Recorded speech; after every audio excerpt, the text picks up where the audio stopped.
ഉണ്ടാക്കാൻ പോകുന്നത് അയിലക്കറിയാണ്. അയില നേരെയൊക്കെ വെച്ചിട്ടുണ്ട്. പിന്നെ മല്ലിപ്പൊടി, മുളക് പൊടി, മഞ്ഞൾപ്പൊടി ഒന്ന് ചൂടാക്കുക. അപ്പോൾ മല്ലിയൊക്കെ കുട്ടികൾ പൊടിപ്പിക്കുക. പച്ചയ്ക്ക് പൊടിക്കുന്നവരുണ്ട്, വറുത്ത് പൊടിക്കുന്നവരുണ്ട്. അപ്പോൾ ഞാനിപ്പോൾ ഇതൊന്ന് വറുക്കുക. മല്ലി ഞാൻ വറുത്താണ് പൊടിച്ചത്. എന്നാലും ഒന്ന് വറുത്തു കോരിയാണ്. അപ്പോൾ തട്ടിച്ചിട്ടു.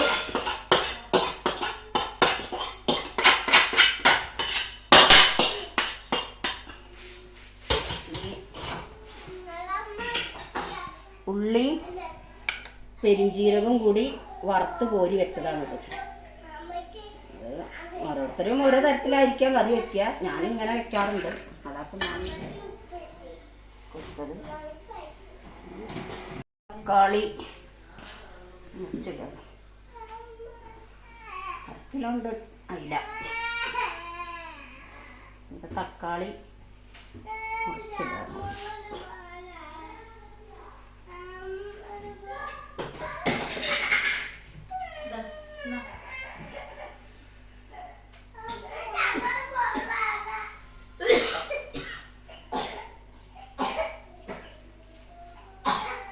ഞാനൊരു മര്യാദയ്ക്ക് എരിവിട്ടിട്ടുണ്ട്. പക്ഷെ ഓരോരുത്തർക്കും ഓരോ തരത്തിലാണ് എരിവ്. അതിനനുസരിച്ച് ഇടാം. പലരും കറിയിൽ പലതാണ്. ചിലർ വളംപുളി ഇടും, ചിലർ കുടംപുളി ഇടും.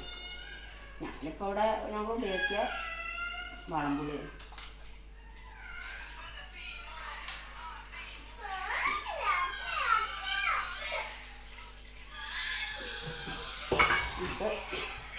നല്ലോണം ഒന്ന് തക്കാളി പച്ചമുളകും ഒന്ന് ഉടച്ച് ചേർത്തണം.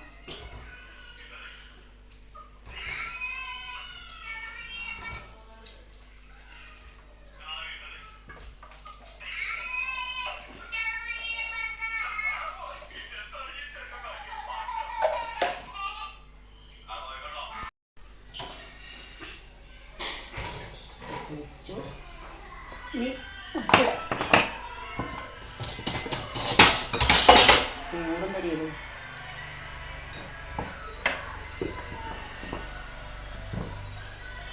പെരിഞ്ചീരകം കൂടി വറുത്ത് കോഴിയുണ്ട്. അത് അരച്ച് അതിലിടണം. അതിന് നമ്മളിവിടെ കറി വെച്ചാൽ വീടിൻ്റെ പടി കിടക്കുമ്പോൾ അറിയാൻ വേണം.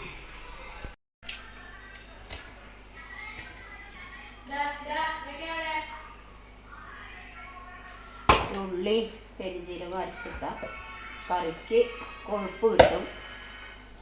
നാളികേരം അരക്കേണ്ടത് ആവശ്യമില്ല. ഒക്കെ കൊളസ്ട്രോൾ ഉള്ളവരും ഷുഗറുള്ളവരും പ്രഷറുള്ളവരൊക്കെ ഇല്ല. അപ്പോൾ നാളികേരം അരയ്ക്കാതെ സ്വാദിഷ്ടമായ ഒരു കറി ഞാൻ പറയുമ്പോൾ കേട്ടോ. അയില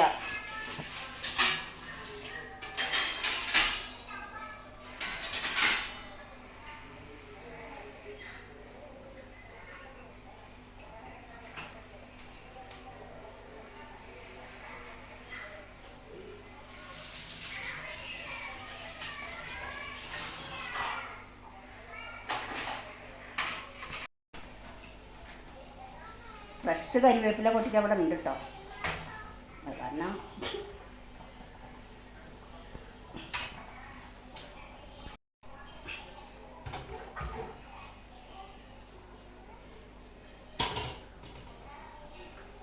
നല്ല മണം ഇപ്പം തന്നെ ഉണ്ട് കേട്ടോ.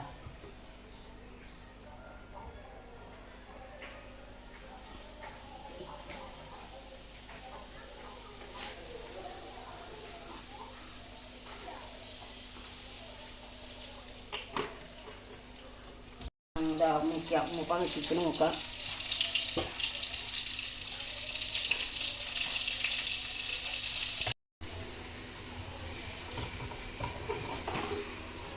അതാ ഒഴിച്ച്